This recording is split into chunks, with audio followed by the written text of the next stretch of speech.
Brahma, Gurur Vishnu, Guru Devo Maheshwara, Gurureva Param Brahma, Tasmai Shri Gurave Namaha. Chinmayam Vyapyat Sarvam Trailokyam Sacharacharam Atpadam Darshitam Yena Tasmai Shri Gurave Namaha. Tvameva Mata cha Pita Tvameva Tvameva Bandhuscha Sakha Tvameva Tvameva Vedyadravivam Tvameva Tvameva Sarvam Mama Deva Deva Tvameva Sarvam Mama Deva Deva.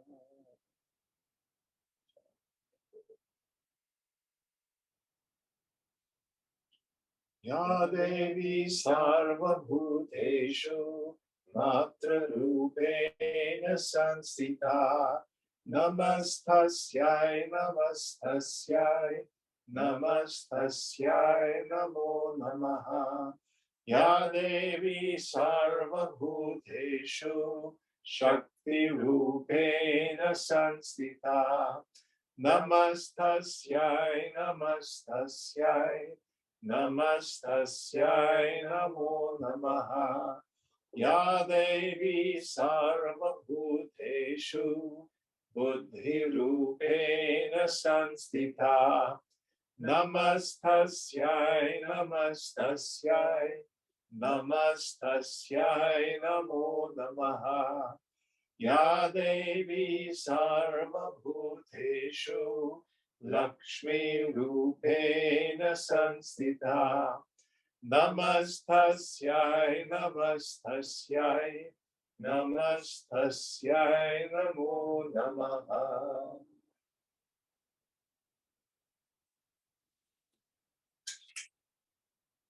So I think we are still in the 16th chapter, is that correct?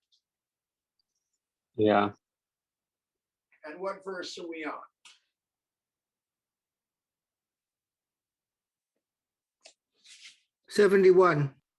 Verse 71. So can you help us out, Ganesh? I think you've got the text. Yeah. What page, Mark? 278. 278.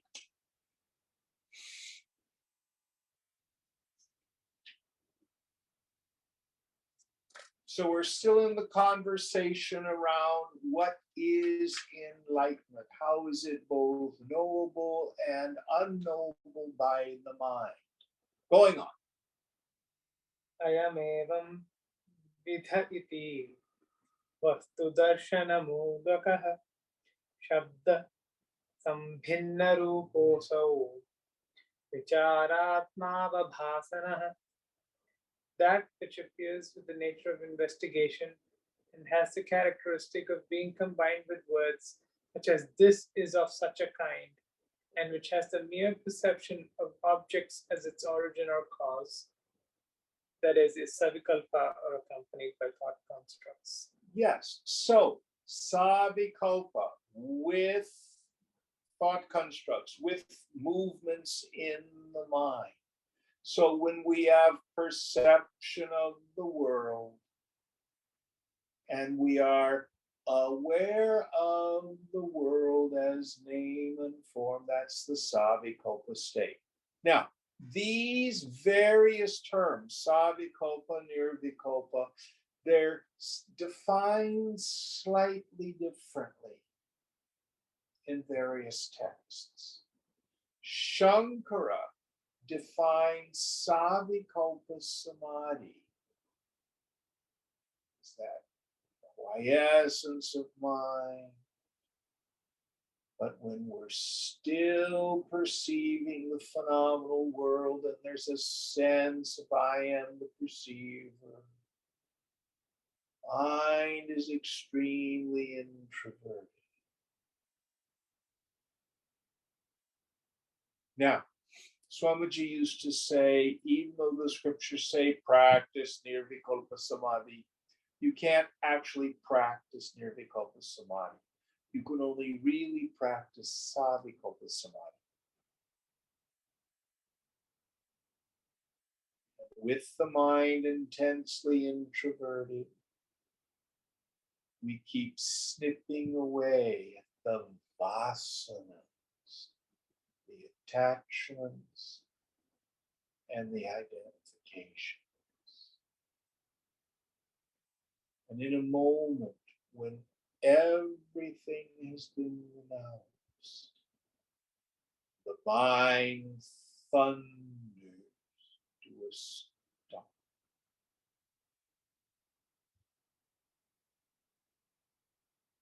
We enter into the new beholds.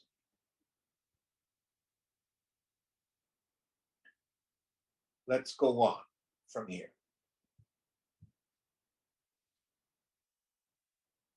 Antaro Bhinabonyo va Vimarsha iti kirtitah Tatrayo Bhinava bhasaha Sa Prokto Nubhavatmakaha. Deliberation of such a kind is declared as internal or dependent on mental imagery, and is either new or another. There, that appearance which is quite new is said to be of the nature of experience. Read the first thing, the liberation or the perception? Deliberation. Deliberation. Okay, read it again, please. I didn't quite understand. Deliberation of such a kind is declared as internal or dependent on mental imagery and is either new or another. Yes, so when I'm able to discern what something is, this is a chair, this is a couch, this is a candle, I have internal deliberation from memory,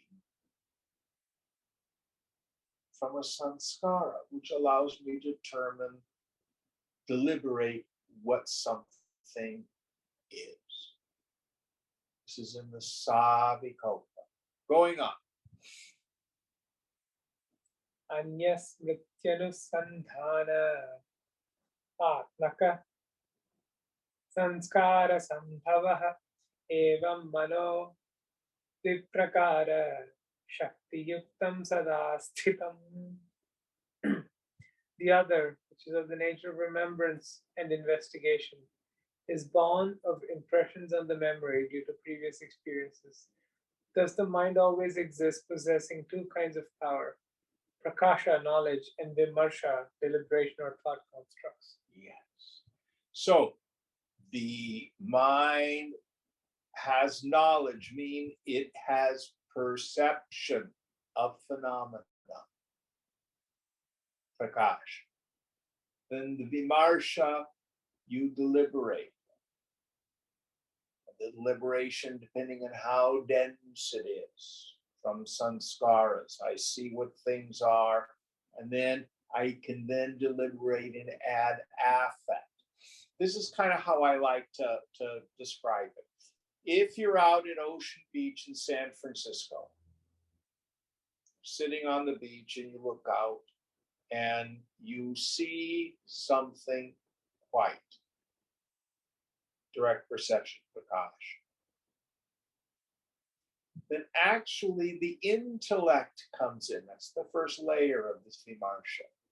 What is it?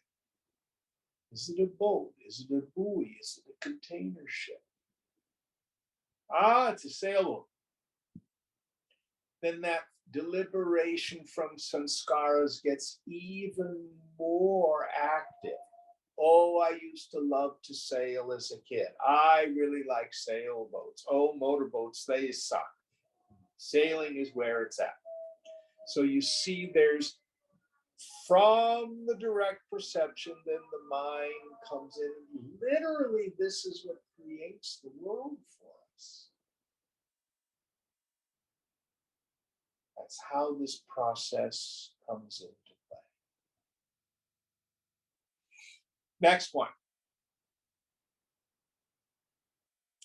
Nidra prakasha rupasau sushupti sushuptischa prasamsthitah jagaramarša bahula chetyamudha dashochyate. That sleep, staying for a long time, unlike momentary cognitions, is of the nature of light, or knowledge free from thought constructs pertaining to sleep. The waking state is one having numerous deliberations or thought constructs. It is thus called a state that is not insensible. Amudadasa. So when we are in deep sleep, there's only one vritti, pure ignorance. So there's no vimarsha, there's no deliberation of any kind in deep sleep. There's just the direct perception of a mass of ignorance.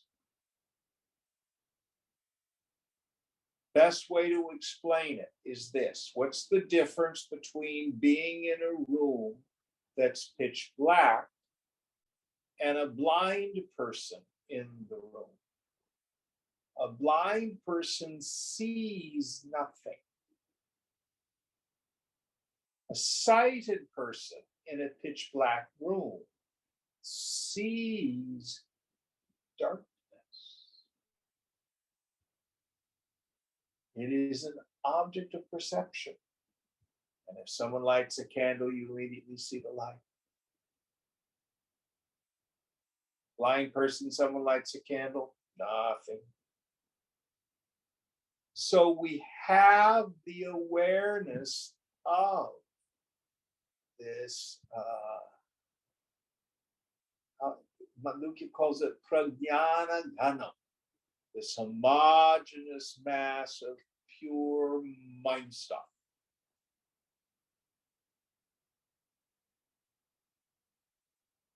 And it's only upon awakening through memory, we say, oh, I must have slept so soundly, I don't remember a thing.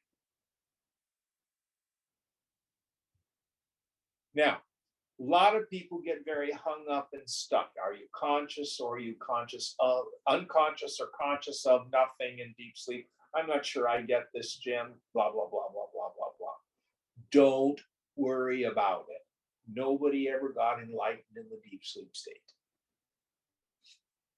It's not that big a deal.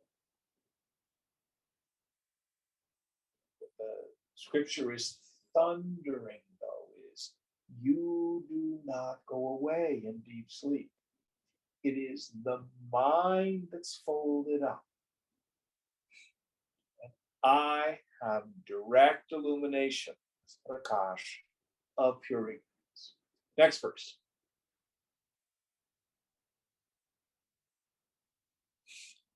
Prakashanibida yasma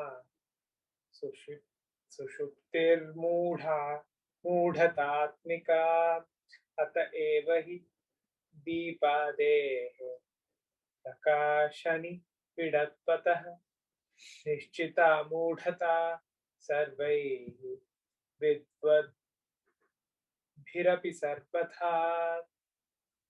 Since sleep is dense with knowledge, free from thought constructs, is of the nature of insensibility. For this very reason, only on account of the denseness of the light of a lamp and the like, that is, the absence of thought constructs, its insensibility is determined by all, even by learned men at all times. Yes, so everybody has the same experience. Nothing. Another metaphor the scriptures use, if you take a lamp and you put it in a jar with the lid on, the lamp is illuminating the inside of the jar, but can't illuminate anything else.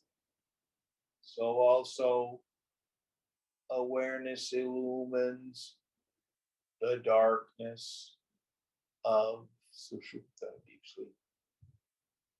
Cannot illuminate anything else in that state. Going on.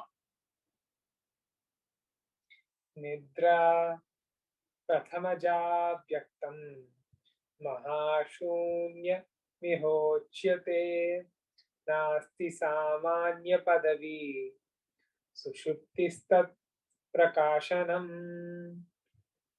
Sleep is the unmanifest state which appeared first at the time of creation and is here called the great void, the knowledge. Yes. 1 second. Is there a note? Okay, now there's a lot of parenthetical comments. The knowledge is not is a common state. That is, it signifies the general absence of knowables. Sleep is what makes known or illuminates their absence. Note, a person who has woken from sleep remembers that he did not know anything in sleep. So the general absence of knowables was illuminated or made known in sleep. Yes. Or the other way we talk about it is through the law of memory. You cannot remember something you haven't experienced. So what did I have for dinner tonight? You do not know because you did not experience it. But do you know if you had sound sleep last night? Yeah, you were there. Now, what he's saying here, he's getting a little bit cosmic on us. Deep sleep is the same as pure vasana, and it's also what we call the avyaktaha, the unmanifest,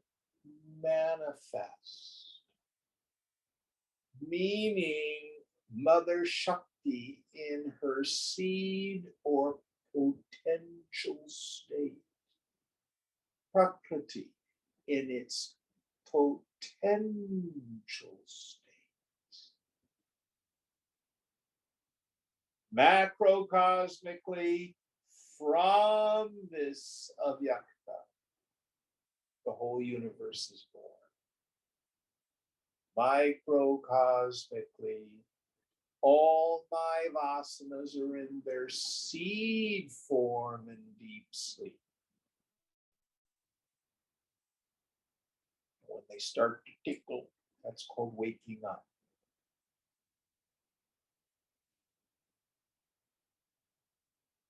So one person is a musician, another person is a baker.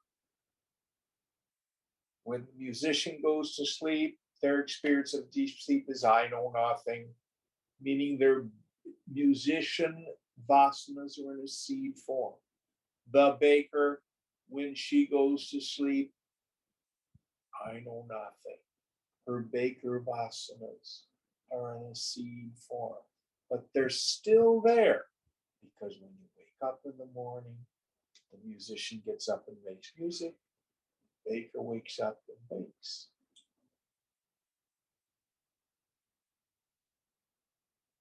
All right, next verse. Jim, I have a question. Please. Maybe I'm missing something here. If you could clarify, I mean, how exactly does this discussion help in the process of awakening? I mean, okay, there is this thing of deep sleep in which everything is in potential state. Like you said, no one ever got enlightened in deep sleep. So, what's the take-home message, or how does it help me? Okay, what the Tattriya is working on is awareness is a constant factor. Being is a constant factor. And we don't want to confuse it with thinking about. So some people think I stop being aware in the deep sleep state.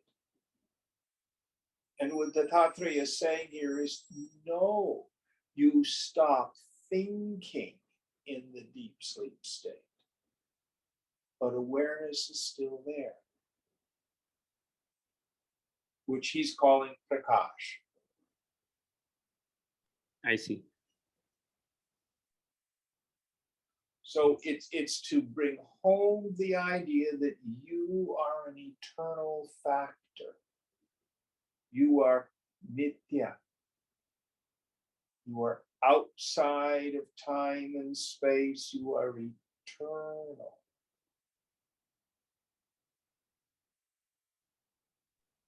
Okay. You illumine all mind states, including deep sleep. That's the point. Does that make it clearer? Yes, yes, it does. And again, a related question. You mentioned a few minutes ago that as you go snip with the vasanas, so you reach in the waking state a situation where you're not bound by the vasanas anymore. And so is the implication that unless one is able to completely snip, the sort of action doesn't really begin?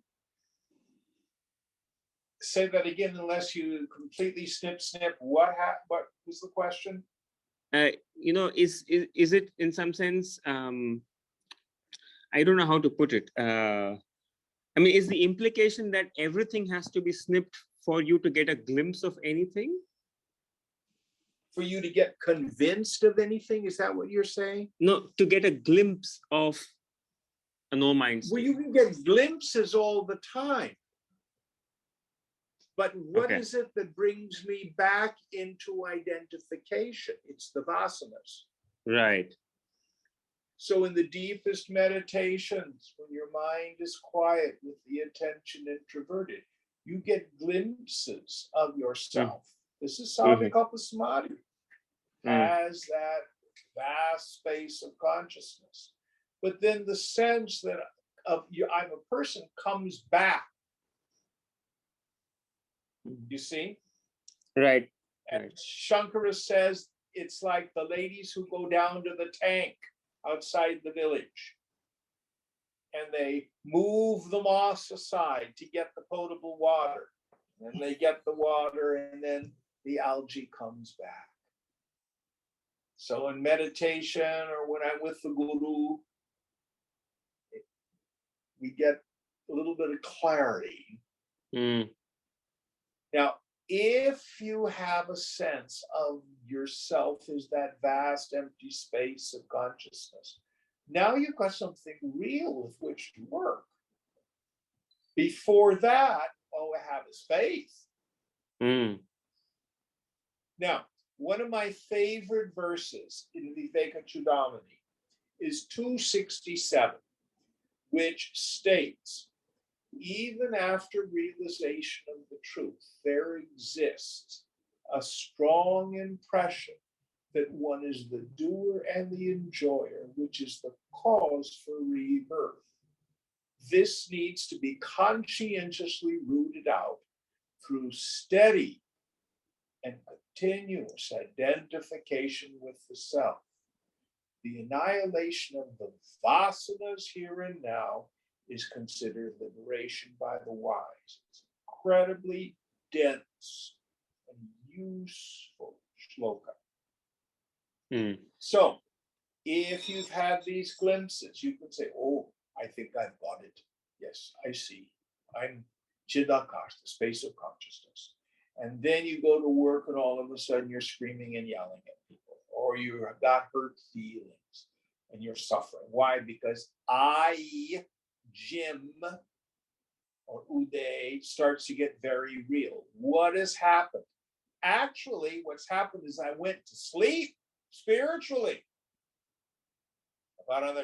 Right. The vasanas sprouted. And then all of a sudden I'm a person. So this is what Shankara means by even after realization of the truth, there exists a strong impression that one is karta, bhokta, doer and enjoyer. The ego sense, jiva bhavana, I think I'm a person. And he says it's the cause for rebirth. What he actually means here by this is I get re-identified. I think I'm the body. How do I root it out? Steady and continuous identification with the self. all through the day. Stay with, I love the practice that Ramana Maharshi suggests, Koam. To whom did this feeling occur? To me. Who am I? Keep turning the mind back on its source. Remember who you are. And this is what snips these vasanas.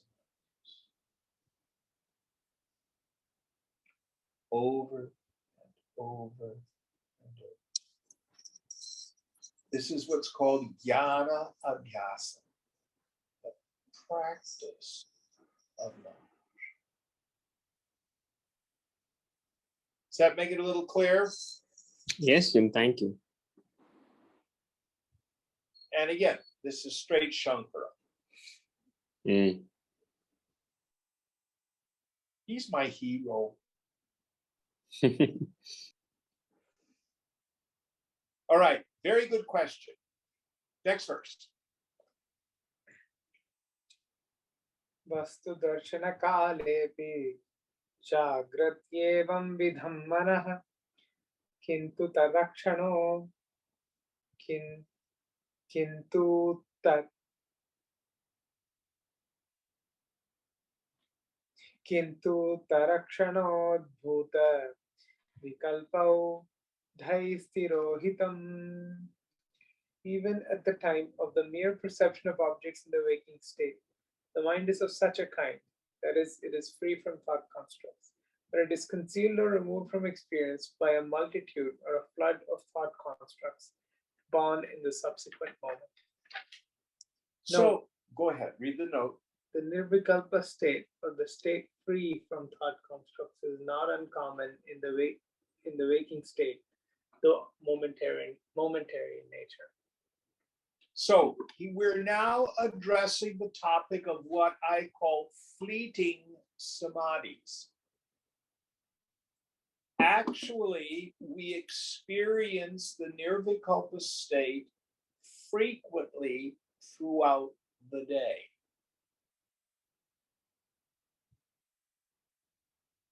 You hear terms like people spacing out. Oftentimes when we have a shock or we're incredibly fatigued or we're surprised by something, for a moment the mind stops. But because the attentive faculty is not introverted, I do not notice the nirvikalpa state, and it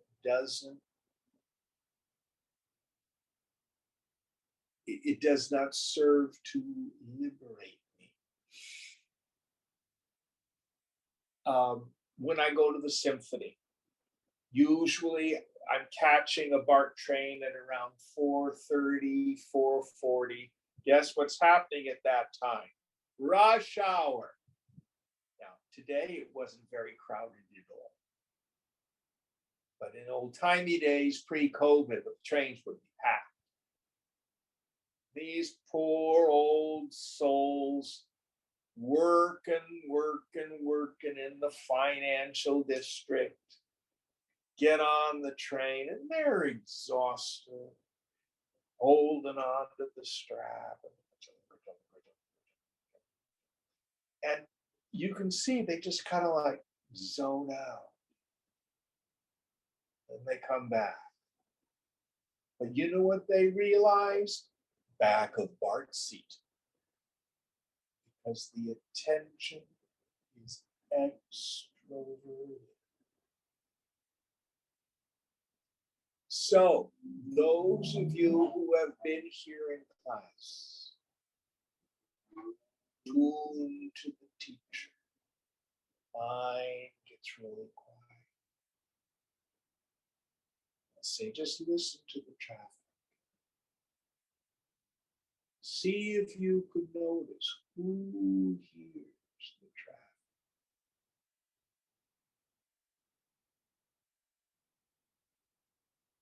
And for those little flashes where you notice, oh, there's nobody there. Those are fleeting samadhis.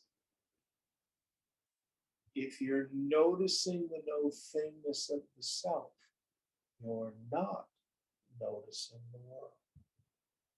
But they're so fleeting. They can be useful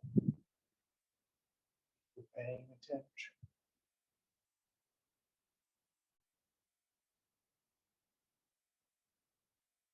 Technically speaking, any time the mind is free from thought.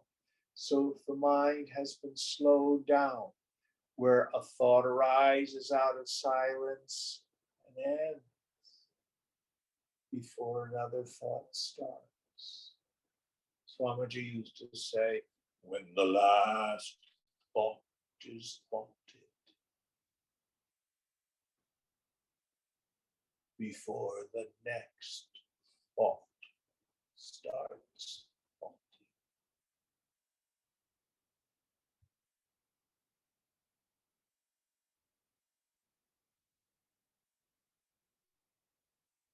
So, for example, I can remember when I went to the black hat ceremony back in the 70s, the Gwalya Karmapa, great Tibetan Lama came. This was at Fort Mason. And for like an hour, hour and a half, all these monks were up on the stage and they were chanting, you know, Om Mani Padme Hum, Om Mani Padme Hum. They were blowing these big long horns. You know, I mean, it just went on and on and on and on. And then at the right moment, everything stopped.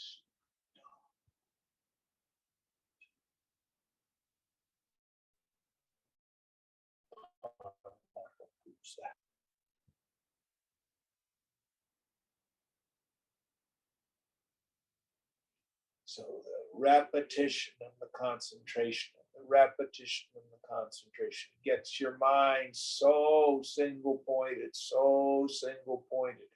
And then when you stop,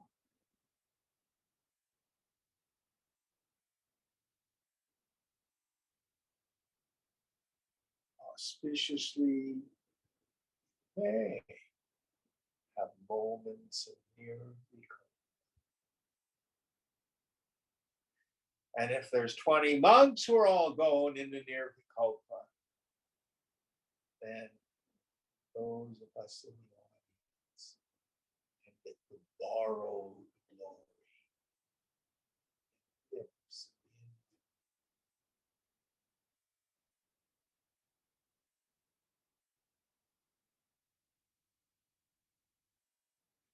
This is why when we go to the Mandukya Upanishad, there's a wonderful practice implied in the Agama Prakarana, the first chapter.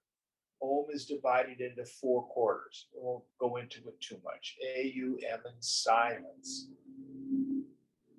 The point is, when you chant Om, chant all 4 quarters.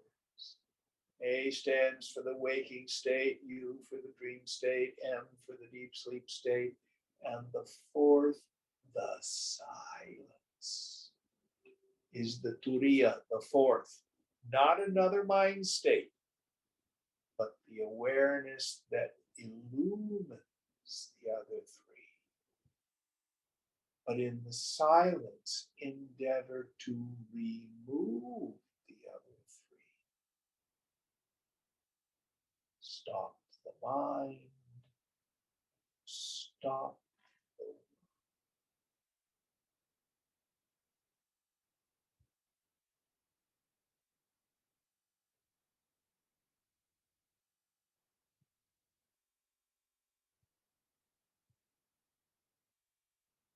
It's very subtle teaching, but very practical. Going on.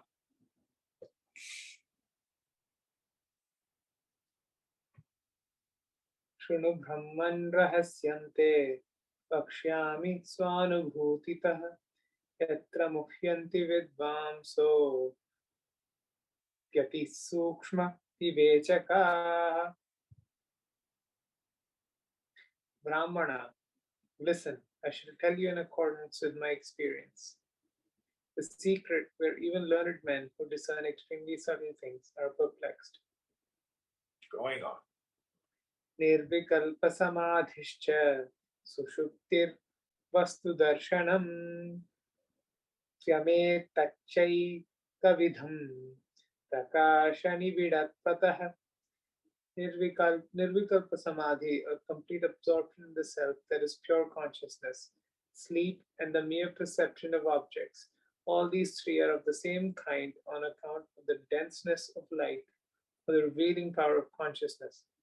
Note, the non-appearance of thought constructs or the nirvikalpa state is common to all the three states where pure consciousness shines without limitations. So what does he mean by this? Listen very carefully. Nirvikalpa is another name for yourself.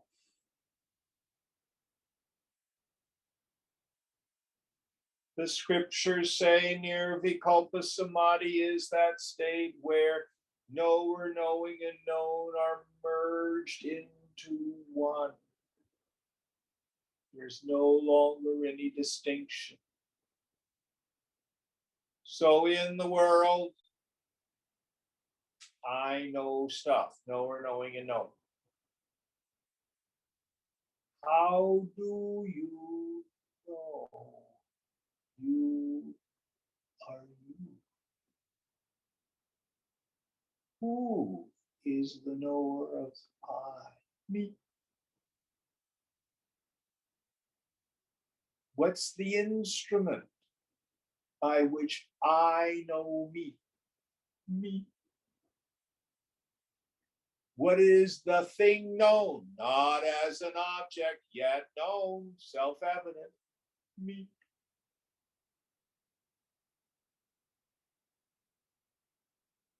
So in Shankara's Nirvana Shatakam, he says, Aham nirvikalpo. I am nirvikalpa.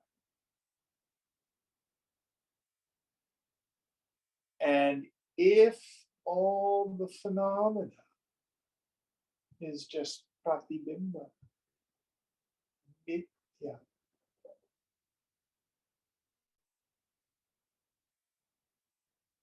the mind itself is mitya.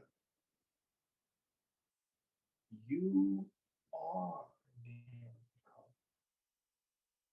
So whether you're in the mind state of no mind, or the mind is functioning and you're perceiving objects, emotions, and thoughts. Even if you're in deep sleep,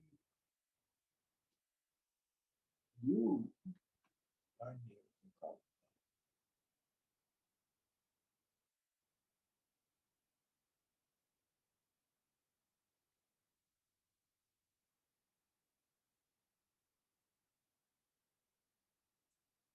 The man of wisdom gives up controlling his mind. You only need to control the mind if you take the mind as real.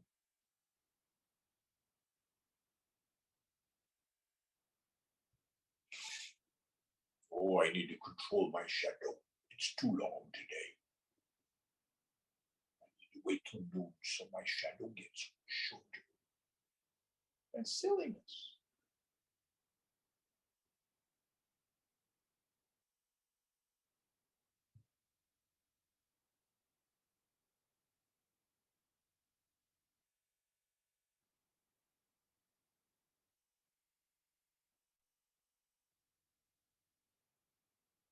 Now, as we're practicing Savikalpa Samadhi, yes, we keep wiping.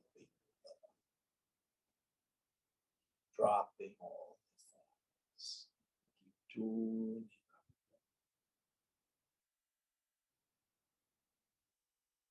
But once we know the self,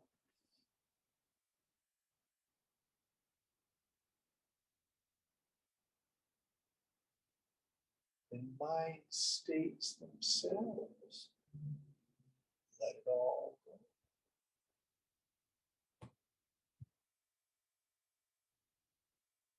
So we always teach these two definitions of nirvikalpa.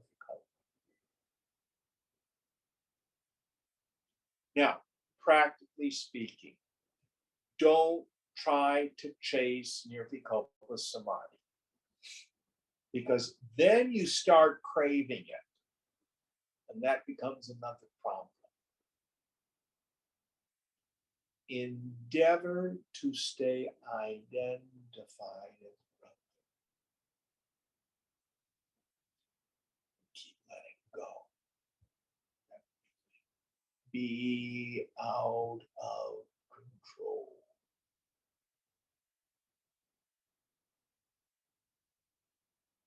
Now again, this is very subtle and advanced teaching. This is not for the beginner. The beginner, we say, control your mind.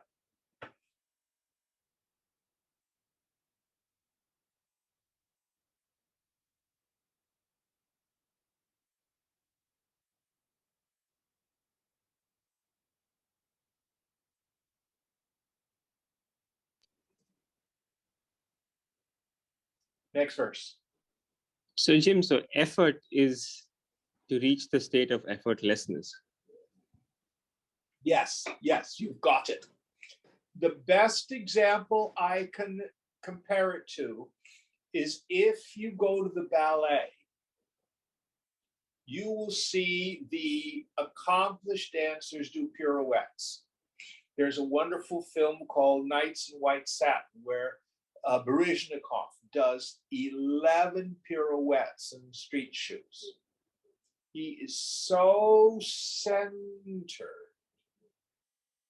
that effortlessly he's able to turn around that center 11 times. Now, if you go to a beginning ballet or modern dance class, you see all these kids trying to find their center. It takes great effort and practice to find the place where you effortlessly just turn around your center. It's paradoxical.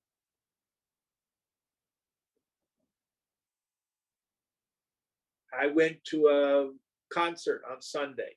World's greatest tenor, a fellow named Jonas Kaufmann. He makes it so easy. He has such command of the voice. And when your technique is perfect, singing is effortless.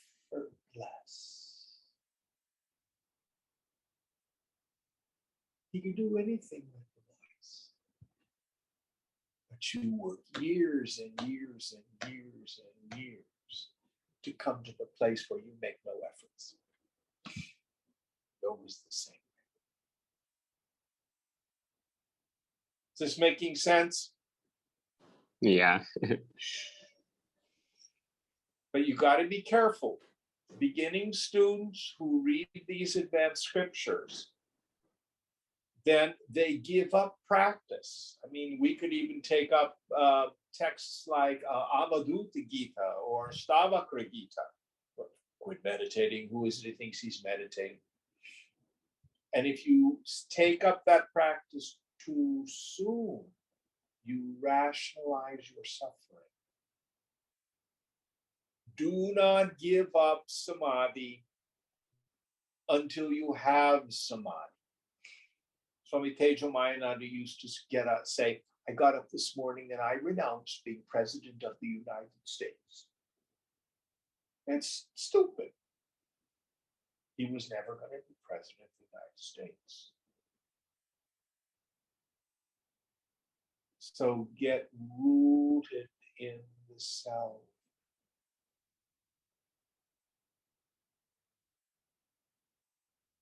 then give up all.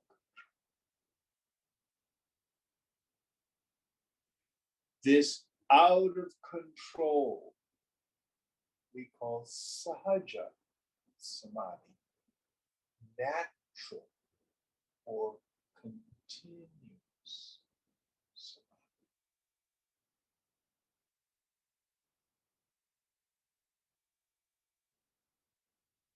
All right, going on.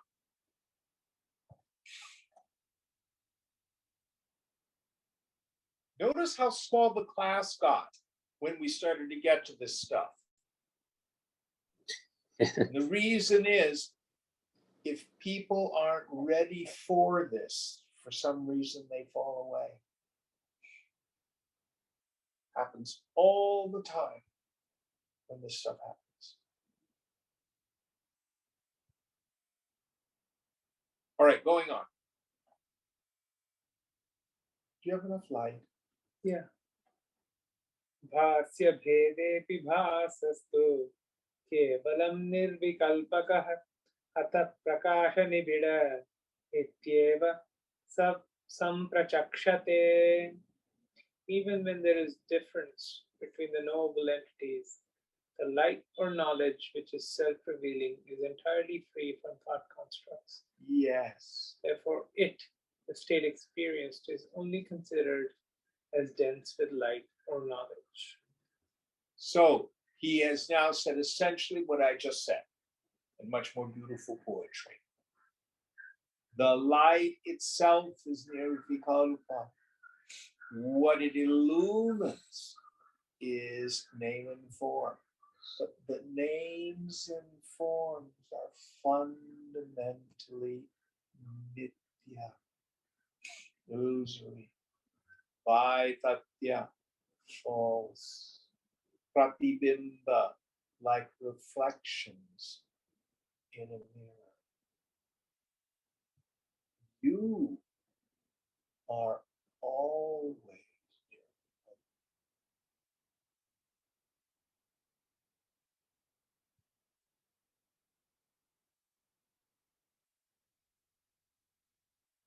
Next verse.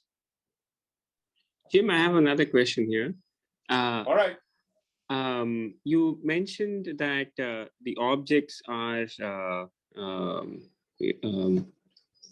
mithya, false. I was wondering why always the emphasis is on calling objects of experience to be false rather than calling them, modifications of consciousness. We do both. If you look at it from one angle, mithya, vaitatya, pratibimba, but Kaivalya Upanishad thunders. It thunders sarvam kalvidam brahma. All this, sarvam idam is jargon. It means the phenomenal world. Kalu, verily, is Brahman. So you're right. Both are true.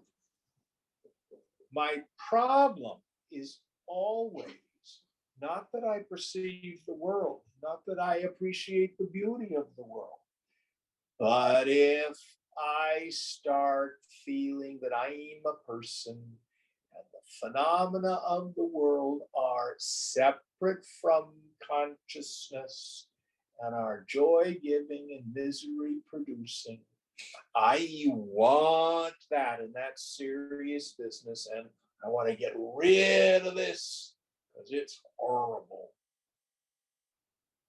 Then I'm not seeing the world for what it is. I'm not seeing it as Brahman appearing as name and form.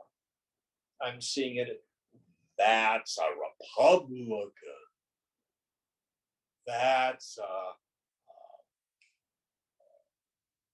whatever it is that people react to in India. I don't know Indian politics. But you know what I mean. Yes, yes. Let's jump up and down and get all upset and angry.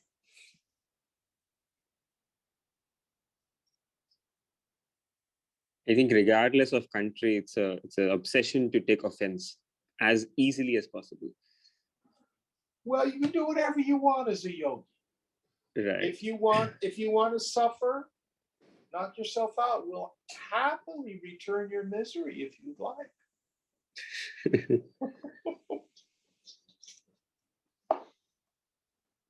It is not a moral teaching. Right. It ultimately reveals a profound ethic, but it's rooted in common sense.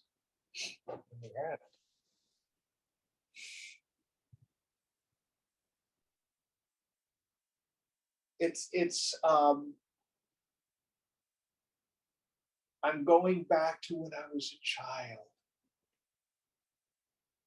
and at Christmas we would get these gold coins, which actually were chocolate covered with gold foil that were stamped to look like coins.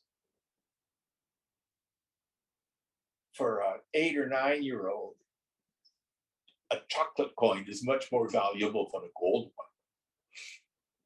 But they look like a gold coin. It's not like a Canadian eagle, which is an ounce of gold. It's chocolate. But if someone sees the chocolate coin and thinks it's a gold coin, they are attributing to it a reality it doesn't have. That's the problem.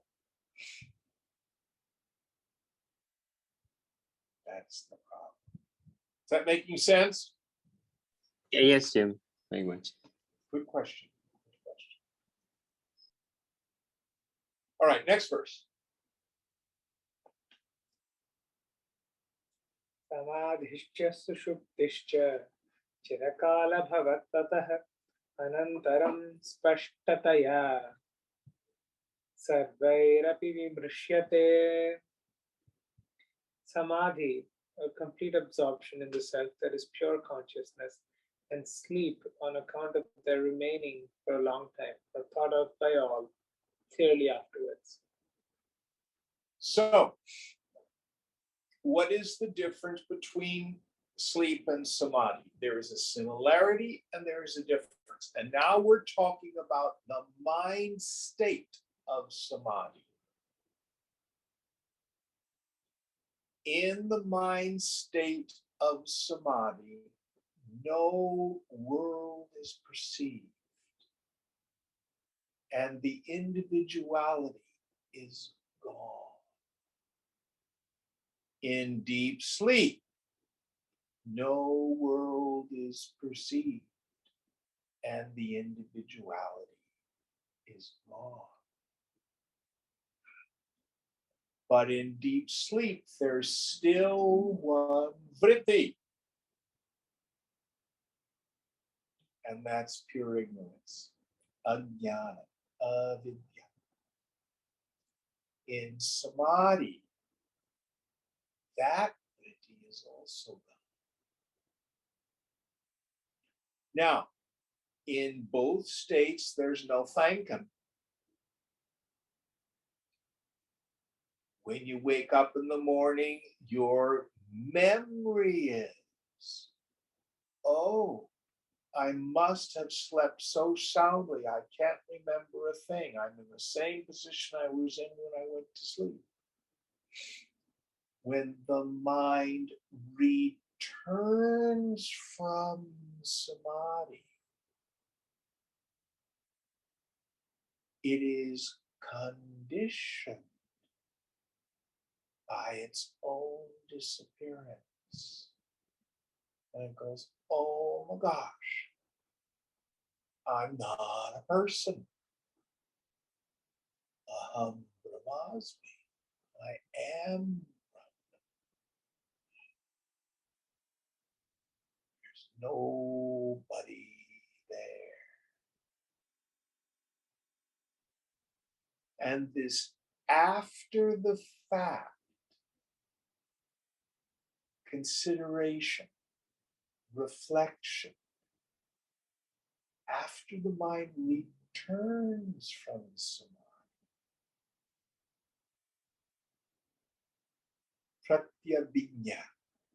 Pratyabhijnana, recognition of ultimate reality. And what is it the mind gets? It doesn't get, oh, finally, I'm a realized person. Touch my feet. I have awakened mind. Let me share with you the truth. I'm so wise now.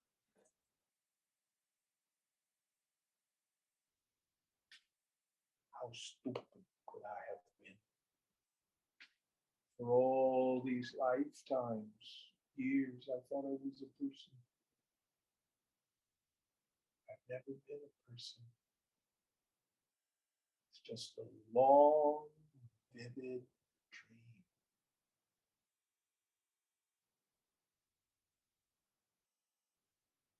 Shivoha, Shivoha.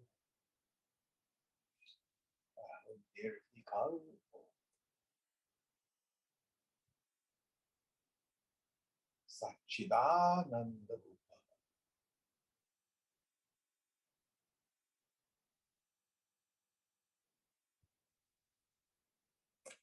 Don't try to be an enlightened person. No, you are Brahman.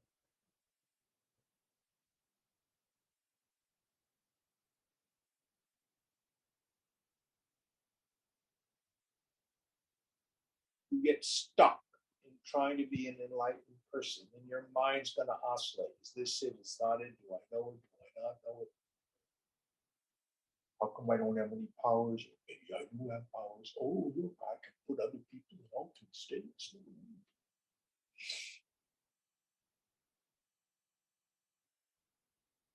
Lots of booby traps with that.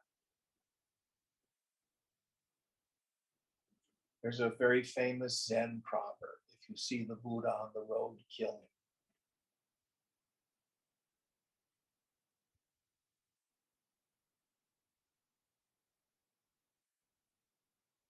Very important part of the teaching.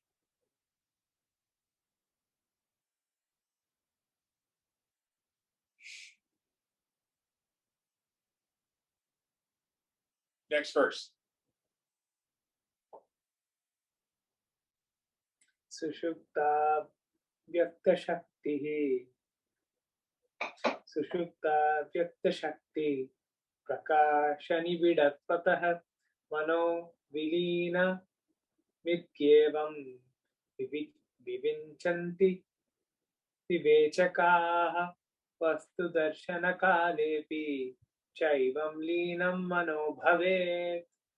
The discerning ones describe that on account of the denseness of manifestation of the power of the unmanifest or the great void, the mind is dissolved in sleep. Even at the time of the mere perception of objects, the mind would vanish or be dissolved in this manner, though momentarily. So if you go unconscious, there are people who nod out.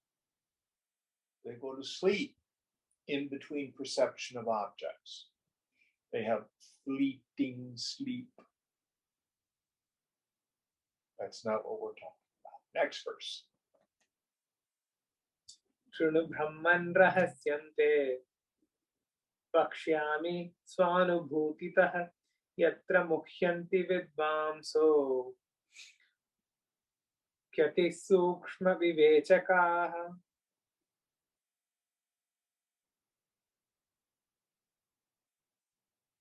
Yatra Mukhyanti Vidvamso Pyati Sukshma Vivechakaha. Brahmana, listen, I shall tell you in accordance with my experience the secret where even learned men who discern extremely subtle things are perplexed. Going on. Nirvikalpa samadhishcha sushupti vastu darshanam krametat chaika vidham. Wait, did I read all this? That, yeah. Did I just read it all again? Okay.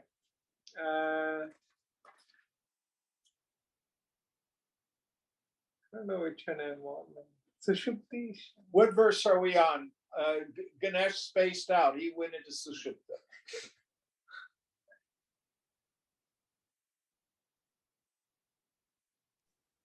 You Uday, do knocked you know me what off as verse we're on? no, I got knocked off as well when he got knocked off. I think I know which one it is. Yeah, okay, I know which one it is. Samadhischa. Yeah, Samadhischa Sushuptischa Chirakala Bhavatpatah Anantaram Spashtataya. That was the last one I finished. Shanikatvad Darshanam tu Spashtam Nahi Vimrishyate Evam Samadhi Sushuptischa Shanika Na Vimrishyate. But on account of its momentariness, mere perception is not thought of clearly afterwards. Thus, momentary samadhi and sleep are also not reflected on afterwards. Yes. So we have momentary sleep when you're not out. Sometimes, like if you're at a very boring meeting at work, you don't notice it. But also, for the vast majority of us, when we have fleeting samadhis, we don't notice them. But they can be helpful to a yogi. If you're constantly watching your mind, you're noticing the presence and the absence of thought. For example, Sunday, when I went to hear this fabulous singer, he was so good and he moved people so deeply. After many of the songs, it was just incredible silence. They were moments of samadhi. Now, I'm a yogi. I'm going, dying, stop their minds. Other people, ah, it's all him. But their minds did stop. You could feel it. Goes by so many names when an artist is in the zone.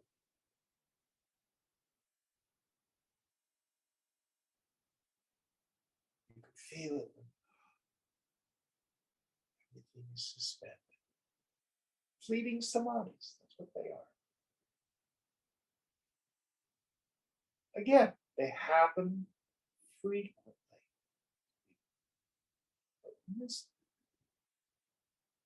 Any time the mind is free from thought, that is technically nirvikalpa samadhi. Your prakash no vimarsha. Going on. Sushupti Shanika Tadvat Samadhirapi Vidhyate Sushuptir Lakshyate Sukshma Drigbhi Parichayat Khalu Samadhistva Parichayat Sukshmo Nahi Vimrishyate. Momentary sleep, and like that, momentary samadhi also occurs. Such sleep is surely observed by those having subtle perception on account of frequent repetition. But samadhi, which is subtle, is surely not reflected on due to absence of familiarity.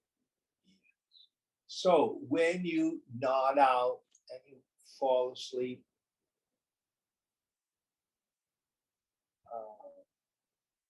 you know it. You're familiar with it. But because samadhi, most people don't even know what it is. You have them, they don't notice them. Most importantly, the attentive faculty is not pointed inward. it continues to be pointed outward. You're looking at Bart's seat, the mind disappears. And when the mind returns, Bart's seat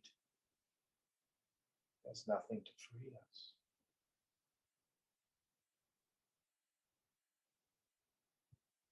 Next verse. Sarvesham praninam brahman vyavaharatashasvapi sukshma samadhya santi cha vyutpatya cha vyutpattaya cha vyutpatya vibhantino. Brahmana, for all living beings, subtle samadhis occur even during conditions of birth, but they do not come to light on account of absence of proficiency or familiarity. Yes. We're not familiar with what they are, nor do we know that they can reveal something of great import. We just space out. That's all it is. And therefore, it doesn't free anybody. Next verse. Jagrat Jagratya Vimrishadya Syat Sasamadhirudiritah Vimarsha Bhavamatram Tu Samadhira Bhidhiyate. That is called samadhi, which is a state of absence of deliberation in the waking state. The mere absence of mental contemplation or the absence of thought constructs is denoted by the word samadhi. Yes. So let's not get woo-woo. Let's be very practical. Here, the scripture defines samadhi as in the waking state when we have the absence of thoughting.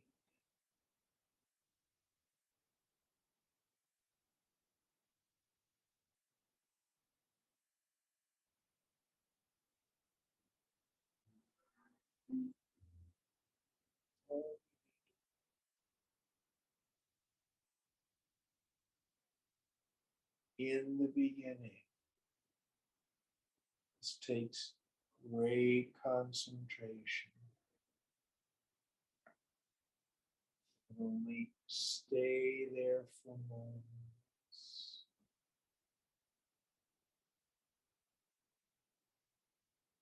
Frequently, our first taste of samadhi is around a teacher.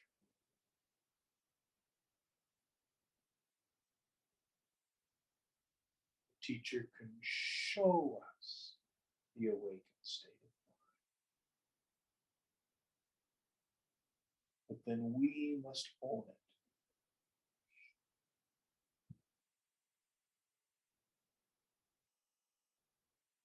If you continue to cultivate, I think this is what Jesus meant when he said, I have overcome the world.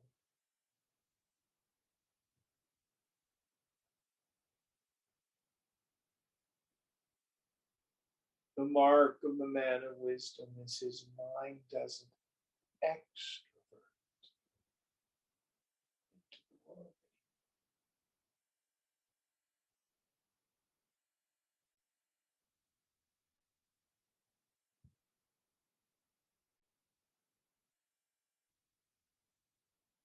Next verse.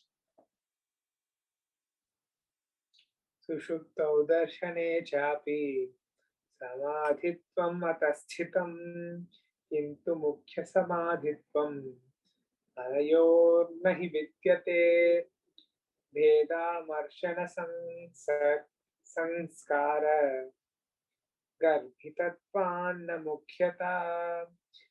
Therefore, in sleep and also in mere perception, the nature of samadhi exists. But for these two states, the nature of the principle samadhi does not indeed exist. They have no preeminence or importance on account of their being filled with mental impressions of past perceptions of difference. So because of our lack of familiarity, just images from the past, stuff like that. Came to mind right now is I have a friend who was a disciple of Ram Dass. And he was telling me one time he was sitting with Ram Dass and they were facing each other and they were doing drishtipat, where you look into each other's eyes and tune up. And he said, oh golly, I saw all these deities. I saw Hanuman and then past incarnations, all this kind of stuff. It was so incredible. And I'm going, oh golly.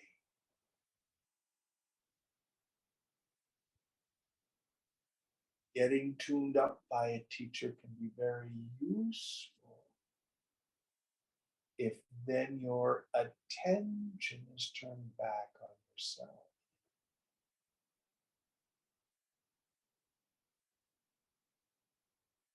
If what you get out of it is a light show, fun,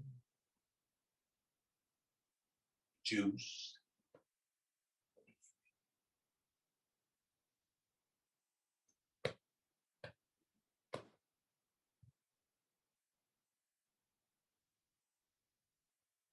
okay, we'll quit here. What verse are we on for next week? We are on 89. 89. All right. Om Purnamada Purnamidam Purnat Purnamudachyate Purnasya Purnamadaya Purnameva Vashishyate. Om Shanti Shanti Shanti. Hari Om Sri Gurubhyo Namaha. Hari Om.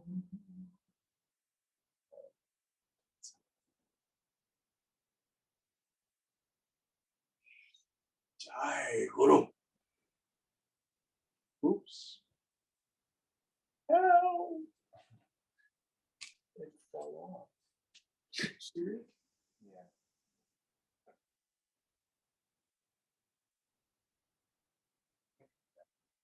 Did you twist it?